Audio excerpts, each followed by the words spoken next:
In John chapter 1, there's a wonderful account of Jesus meeting someone for the first time. He met, in fact, 4 new people that John records, 4 new people. One of them was called Philip, and he was so impressed in meeting Jesus, he wanted to introduce his friend called Nathaniel to Jesus. So he took his friend and they went along to find Jesus, and immediately it says that Jesus saw him coming. So I'm going to read from John chapter 1. When Jesus saw Nathanael approaching, he said to him, "Here's a true Israelite, in whom there is nothing false." "How do you know me?" said Nathanael. Jesus answered, "I saw you while you were still under the fig tree, before Philip called you." Then Nathanael declared, "Rabbi, you are the Son of God. You are the King of Israel."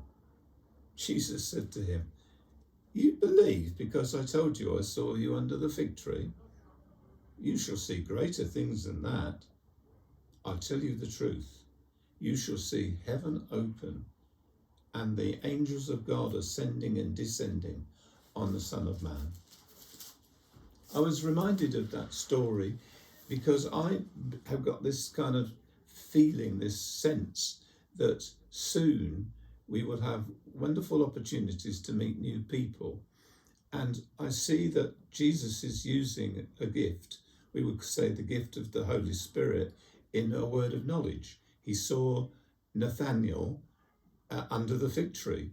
Only Nathanael obviously was quite shocked to find that Jesus knew that, but only Nathanael would have known what he was doing and why he was under the fig tree. And that clear word of knowledge is something that I want us to believe, that God can give us gifts to encourage people that we meet in the coming weeks and months. This story also reminds me of the amazing fact, which you all know the story of Zacchaeus. Zacchaeus is up the sycamore tree and Jesus is walking by and calls his name. How did Jesus know his name? I don't know. But the calling of his name was obviously a word of knowledge as well. And as a result, he asks Zacchaeus to come down from the tree and to go to his home. It's, I think, very important for us to realize afresh how important it is for us to visit people in their home. So, as I was saying, I'm believing that in the coming weeks, we want to encourage people, and God will enable us to use spiritual gifts in order to make impression on people. I remember when our neighbours in Alderbrook Road, we welcomed them when they moved into their new house, and we went to see the newborn son, who was called Alistair. And Alistair was really, really poorly. He was in great pain. And as we'd gone to welcome the family to our area, they asked us to pray for their son because he was in such pain. And we did pray, and he had a horrible cancer that was causing him the pain. And God has healed him, I'm glad to say, from that. But that experience of us just going round to a neighbour and welcoming them led to us developing a lovely friendship. So we now have wonderful friends as a result. I was also reminded, as I was thinking, of an incident where somebody else had a word of knowledge, and I was stopped as I was walking through Red Lion Square. The woman concerned didn't know, but she stopped me and said, "I wonder if you know where a person called David Wart lives." And I was quite shocked and said, "Why do you ask?" And she said, well, I hear he's one of the leaders of a church and we'd like to go to that church.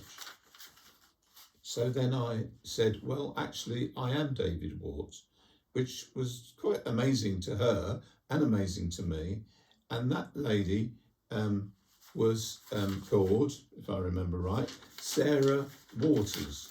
And Sarah and Rob joined us as a church for a few years, and before they moved up to Manchester.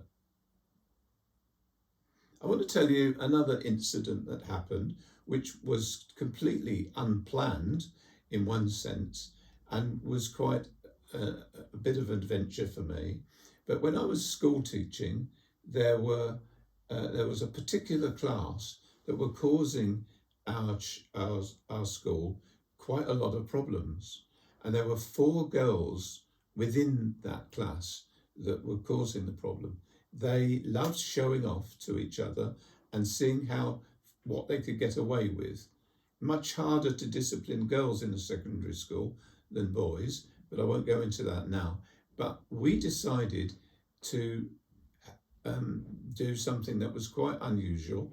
What we said was that we would divide those girls, and we would, for a whole month, one of the 4 members of staff, would actually look after them. So this particular girl came every day to my classroom right from the beginning of the day, and she was in my classroom all day long. And obviously for a whole month I got to know her quite well and quite enjoyed her company in the end. But it really helped her and the other girls to settle down, and the rest of the class loved it because the 4 that were causing all the nuisance weren't there and they could start learning again.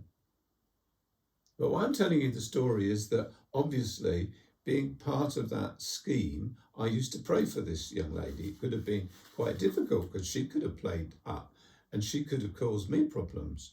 But actually I prayed a lot for her. And why I'm telling you this story is that 5 years later, a remarkable thing happened. I met her when she'd left school while I was queuing in the bank. And she came up to me and said, "Mr. Wart, I'm amazed. I'm glad to see you." She didn't say I'm amazed. I was amazed. "I'm glad to see you." And she said, "I want to tell you, I've become a Christian." And I said, "Wow." And I said, "Tell me more how it happened." So she did. And that was the beginning of a different friendship with that young lady. And I was privileged to get to know her well, privileged to see her get married, privileged to meet her children. And I know both her children as well now.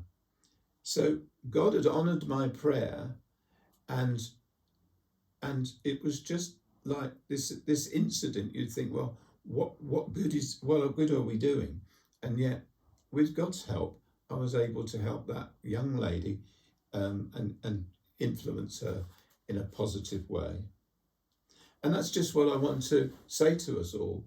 I think that Jesus needs to use us and use different gifts that he can give us, maybe words of wisdom, words of knowledge, words of even prediction, prophecy and things.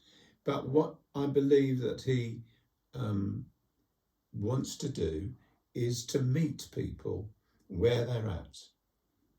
In the scriptures, we see that Jesus helped and found lonely people.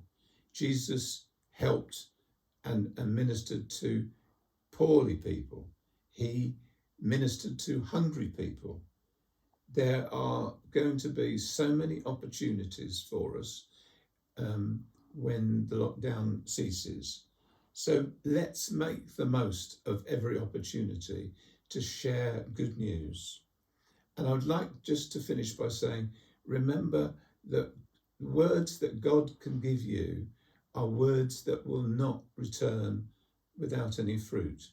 If we believe God's inspiring us and gives us ideas, that can really help us to share good news, and that good news won't return empty. Thank you very much for listening. It's lovely to have this privilege to share with you.